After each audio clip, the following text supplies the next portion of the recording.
Ouais, c'est un peu le chantier, mais ça va le faire. Salut les petits clous, je ne fais pas beaucoup de vidéos en ce moment parce que, comme vous pouvez le voir derrière moi, mon quotidien aussi entre travaux et déménagement. Je suis en train de préparer un tout nouveau décor qui devrait être terminé vers la fin du mois de mars. Enfin, je touche du bois et je croise les doigts. Ouais. Pas très subtil comme transition. Il y a un truc qui m'a toujours fasciné avec les superstitions, c'est l'emprise qu'elles peuvent avoir sur le cerveau. Certaines personnes sont dans l'incapacité totale de laisser du pain à l'envers sur la table, alors que si on est rationnel 2 petites secondes, qu'est-ce que ça change que le pain soit dans un sens ou dans l'autre? Le fonctionnement des superstitions est similaire à ce qu'on appelle un égrégore. C'est un concept que l'on trouve globalement dans l'ésotérisme et plus particulièrement dans la magie. C'est assez difficile de définir correctement ce qu'est un égrégore, mais en gros, c'est le résultat d'un puissant courant de pensée collective dirigé vers un objet ou un concept.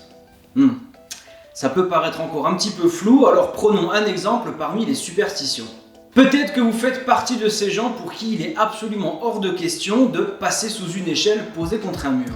Peut-être même que l'idée de passer sous une échelle vous terrifie déjà. Ce qui est curieux, c'est que la plupart des gens ne savent pas pourquoi on dit qu'il ne faut pas passer sous une échelle, et surtout c'est quelque chose de très irrationnel. Une échelle, c'est juste un morceau de bois ou de métal assemblé entre eux, et un mur, c'est des parpaings, c'est de l'enduit, de la peinture, enfin, du point de vue rationnel, à part si l'échelle vous tombe sur le coin du museau, vous ne risquez absolument rien. Si vous êtes sensible à cette superstition et que vous ne savez pas pourquoi, eh bien vous êtes sous l'influence d'un égrégore. C'est le résultat d'une pensée collective canalisée dans un même concept. Énormément de gens envoient de la peur dans le fait de passer sous une échelle et ça crée un concept abstrait qui a de l'influence sur quasiment tout le monde. Voilà en gros ce qu'est un égrégore. C'est évidemment bien plus complexe de ça, mais ça fera certainement l'objet d'une autre vidéo. Et puisqu'on parle d'échelle, commençons avec cette superstition.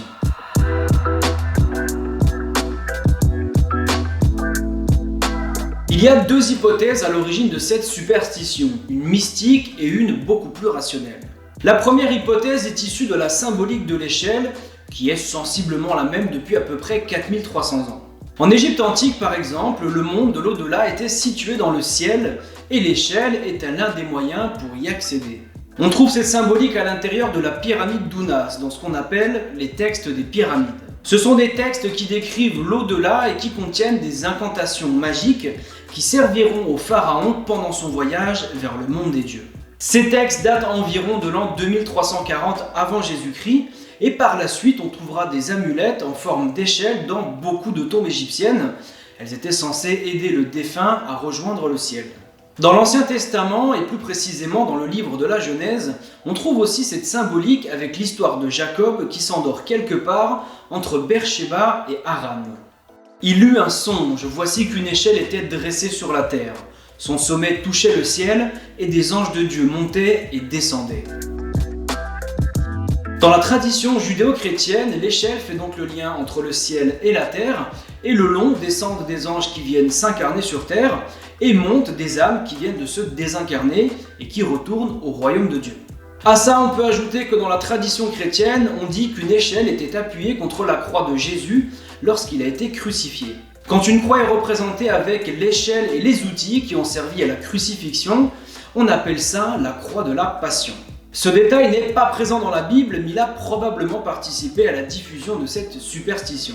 Une échelle appuyée contre un mur forme une sorte de triangle sacré que l'on réserve habituellement à Dieu, et passer à l'intérieur serait comme se jeter dans les bras du diable qui attend de l'autre côté. La deuxième hypothèse est bien plus pragmatique et remonte à l'époque où la forme de condamnation la plus répandue était la pendaison. Il y avait toujours une échelle qui était appuyée contre la potence et qui servait à monter pour accrocher ou décrocher la corde. Au moment de la condamnation, le condamné était invité à passer sous l'échelle et le bourreau, lui, contournait l'échelle. Après des siècles de pendaison massive, on peut facilement comprendre que passer sous une échelle était signe d'une mort prochaine et qu'il était préférable de la contourner. Même si ça fait un paquet d'années que la pendaison n'existe plus, les gens sont toujours réticents à l'idée de passer sous une échelle Et d'ailleurs, ce n'est pas la seule superstition qui est liée à cette époque quelque peu macabre.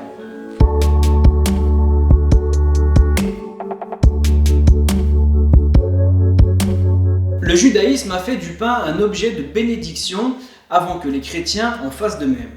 C'est un aliment de base indispensable chargé d'une dimension spirituelle qui renvoie au corps du Christ et à l'Eucharistie. Dur à gagner, il ne doit pas être gâché, auquel cas ce serait interprété comme un manque de respect envers ceux qui en manquent. En souvenir de la scène, il ne doit pas être coupé au couteau, mais avec les mains, et traditionnellement, le chef de famille doit dessiner une croix sur la croûte avant de le rompre. Le pain ayant été sacralisé par les religions, tout un tas de traditions et de superstitions ont été inventées à travers l'histoire. Par exemple, un pain béni après la messe pourrait faire pondre les poules ou bien faire fuir les rats des maisons. Un pain pétri la veille de Noël protégera de la foudre, et si le jour de la Pentecôte vous mettez un bout de pain dans vos poches, vous serez assuré de gagner tous vos procès en cours. Voilà, je m'arrête là parce que les croyances autour du pain, il y en a toute une fournée. Le fait de ne surtout pas poser le pain à l'envers ne vient pas de la religion, mais de l'époque où on décapitait les gens pour un oui ou pour un non. À partir d'une certaine taille, les villes avaient un bourreau permanent. Il était considéré comme indispensable à la sécurité de la ville, mais curieusement, lui et sa famille étaient totalement exclus de la vie sociale. Il devait loger en dehors des murs de la ville avec sa famille, sa maison était signalée de loin pour que les passants puissent la contourner. Il ne pouvait se marier qu'avec les filles des autres bourreaux, et s'il avait le droit de se rendre au marché, il n'avait en revanche pas le droit de toucher quoi que ce soit. Il devait pointer du doigt ce qu'il voulait pour que l'on lui apporte. Il était considéré comme le messager de la mort, et le simple fait de toucher les mêmes objets que lui, ou de partager un repas avec, annonçait une mort prochaine, et c'est de là que vient cette superstition. Tous les matins, les boulangers préparaient une fournée pour la journée et ils vendaient la quasi-totalité de leur pain dans la matinée. Le problème, c'est qu'à l'époque, les exécutions avaient souvent lieu à midi et le bourreau qui voulait acheter son pain après le travail était un petit peu embêté. Pour pallier ce problème, les boulangers mettaient du pain de côté pour le bourreau et pour ne pas le confondre avec le pain des autres clients, ils le mettaient à l'envers. Laisser du pain à l'envers sur la table signifie que le bourreau va bientôt venir le récupérer et avec lui une mort certaine.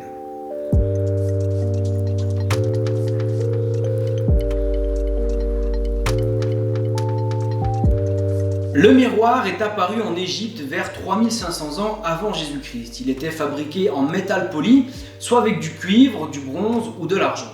C'est un objet très populaire qui va se répandre au-delà des frontières égyptiennes et avec le temps, il va se charger de différents sens symboliques. Sur le plan positif, il peut représenter la vérité car il reflète la réalité telle qu'elle est. Il peut aussi symboliser la connaissance de soi car il nous met face à nous-mêmes. Sur le plan négatif, il peut symboliser l'oubli car il absorbe les images sans s'en souvenir.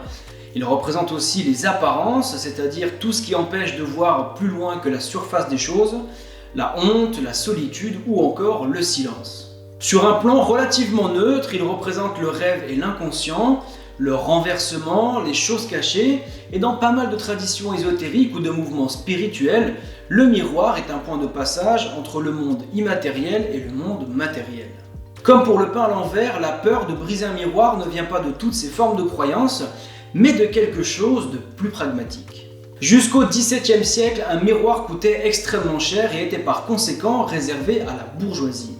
Pour inciter les domestiques à faire très attention lorsqu'ils les manipulent, on leur fait croire que dans le miroir, il y a des démons qui seront libérés si on le brise. En plus de ça, les démons viendront hanter la personne qui l'a brisé pendant 7 ans. Alors, pourquoi 7 ans ? Ça c'est un petit peu flou.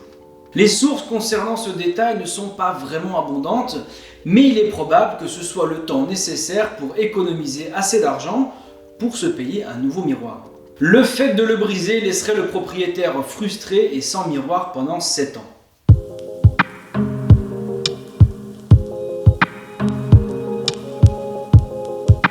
Le nombre 13 est tellement perçu comme source de malchance en Occident que les hôtels et les hôpitaux n'ont pas de chambre 13, les avions n'ont pas de rangée 13 et aux États-Unis, les gratte-ciel n'ont pas de 13e étage. On passe directement du 12e au 14e. Cette crainte du nombre 13 ne date évidemment pas d'aujourd'hui. Pendant l'Antiquité, les Grecs considéraient qu'il était source d'instabilité. Alors pour comprendre ça, il faut s'intéresser au nombre qui le précède, le 12. Il a un caractère divin car il est le produit de deux formes géométriques de base, le carré, 4, et le triangle, 3. Il symbolise l'harmonie et la complétude d'un cycle et le fait qu'on ait 12 signes du zodiaque vient renforcer cet aspect divin. Le nombre 12 se retrouve beaucoup dans les religions. Dans l'Ancien Testament, on parle des 12 tribus d'Israël. Les Grecs ont 12 dieux dans l'Olympe, pareil pour les Romains. Jésus a 12 apôtres, etc. Par conséquent, le nombre qui le suit, c'est-à-dire le 13, vient casser cette complétude. Il est donc devenu le symbole d'instabilité et source de crainte. À ça, il faut ajouter tout un tas d'événements dramatiques à travers l'histoire qui se sont déroulés en lien avec le nombre 13. Par exemple, au IVe siècle, Philippe II de Macédoine a eu l'idée d'ajouter sa statue à celle des 12 dieux de l'Olympe et il fut assassiné très peu de temps après. Le roi Philippe V le Bel fait arrêter le grand maître des Templiers le vendredi 13 octobre 1307.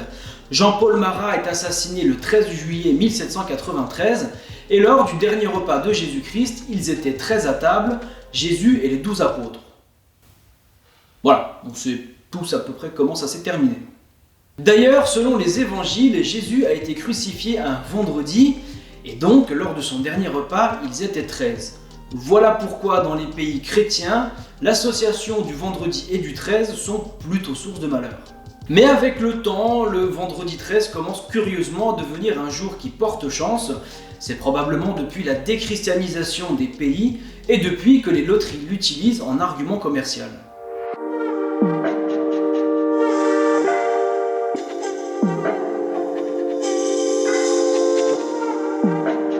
Si vous jetez une pièce dans une fontaine en lui tournant le dos et en fermant les yeux, peut-être que l'un de vos vœux sera exaucé.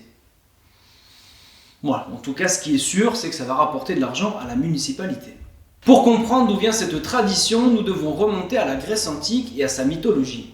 Dans le pays de Platon coule un fleuve du nom d'Achéron et son tracé se fait en partie à travers des gouffres souterrains que les Grecs considéraient comme étant l'entrée des enfers dans lesquels siège le dieu Hadès. Les enfers de la mythologie grecque n'ont rien à voir avec celui des chrétiens. Pour les Grecs, il s'agit simplement de l'endroit dans lequel vont les âmes une fois qu'elles se sont désincarnées. Dans ces gouffres, il y a le dieu Charon, c'est lui qui amène les âmes de la terre jusqu'au royaume d'Hadès, c'est-à-dire le monde des morts. Le problème, c'est que l'ami Charon, il bosse pas gratos, hein. En même temps, faut bien payer le loyer. Les Grecs avaient alors pris l'habitude de mettre une pièce de monnaie dans la bouche du défunt pour qu'il puisse payer Charon et accéder au repos éternel. Si jamais il manquait la petite piécette, le défunt était condamné à errer toute l'éternité sur la rive du fleuve. Du coup, pour éviter cet oubli, les Grecs se rendaient le long du fleuve de leur vivant, se plaçaient devant un gouffre de dos, ils fermaient les yeux et lançaient une pièce d'argent ou d'airain. De cette façon, ils payaient leur voyage vers l'au-delà à l'avance et ils étaient à peu près sûrs de pouvoir accéder au repos éternel. Le fait de se mettre dos au gouffre est très important, car si vous êtes de face, cela pourrait faire croire à Charon que vous vous présentez à lui pour qu'il vous fasse passer dans le monde des morts. Cette tradition s'est ensuite diffusée dans la mythologie romaine, et plus tard, les catholiques ont voulu la faire disparaître en disant que cette pratique païenne servait à appeler les démons. Bon, comme d'hab, quand ça leur plaît pas, ils disent que c'est démoniaque, qu'ils en foutent 3 ou 4 au bûcher pour donner l'exemple, et c'est terminé. Ouais, alors, c'est vrai que cela dit, en y réfléchissant, les mots ont changé, mais la technique est toujours la même. Avec le temps, les gens ont oublié ce qu'était le royaume d'Hadès et son passeur Charon, mais ils ont retenu le fait que l'eau était un élément qui pouvait communiquer avec l'au-delà. Du coup, beaucoup de fontaines étaient réputées comme étant miraculeuses ou curatives, et on y pratiquait des cultes païens. La suite, vous la connaissez certainement, les catholiques débarquent, ils plantent des croix et des Vierges Marie sur toutes les fontaines, et mettent fin à tous les anciens rituels païens. Siècle après siècle, la tradition se transforme, on ne parle plus d'un passage vers l'au-delà, mais de l'invocation de l'au-delà dans le but de réaliser un vœu.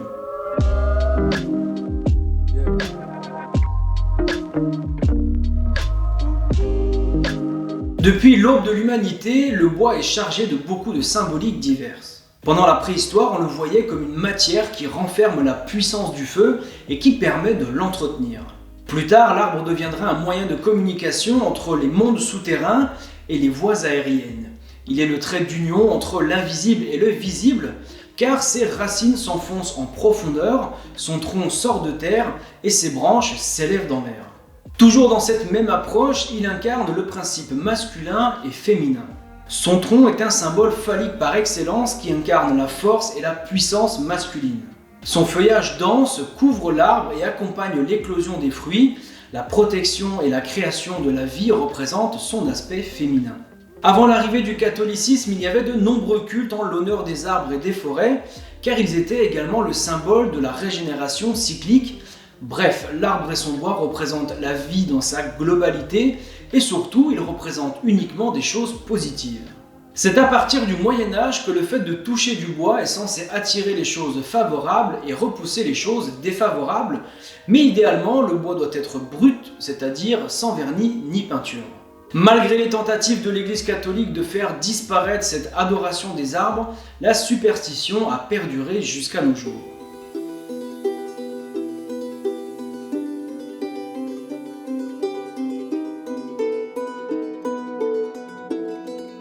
Depuis très longtemps, le fer à cheval est un porte-bonheur. À l'origine, il est accroché au-dessus de la porte d'entrée pour protéger la maison, et aujourd'hui, il est plutôt utilisé en pendentif ou en amulette autour des rétroviseurs intérieurs des 205 GTI. Cette croyance vient d'une légende anglaise du Xe siècle. Dunstan de Canterbury était un maréchal ferrant qui était sur le point de devenir archevêque de Canterbury en l'an 959.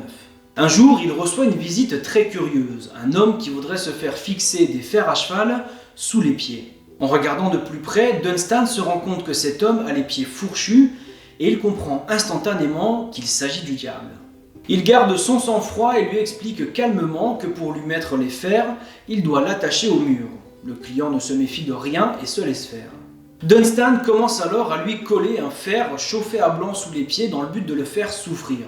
Il recommence l'opération jusqu'au moment où le diable le supplie de le libérer. Il accepte de le détacher, mais en échange, Satan doit promettre de ne jamais entrer dans une maison dont la porte d'entrée est surmontée d'un fer à cheval.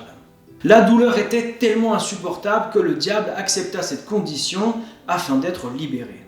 Depuis cette légende, beaucoup de gens mettent un fer à cheval au-dessus de leur porte d'entrée pour faire fuir le diable, mais avec l'abandon de la religion, il s'est progressivement transformé en porte-bonheur. Voilà les petits clous, maintenant que vous savez d'où viennent quelques-unes des superstitions les plus tenaces, j'espère que vous y serez un petit peu moins sensibles. Ciao.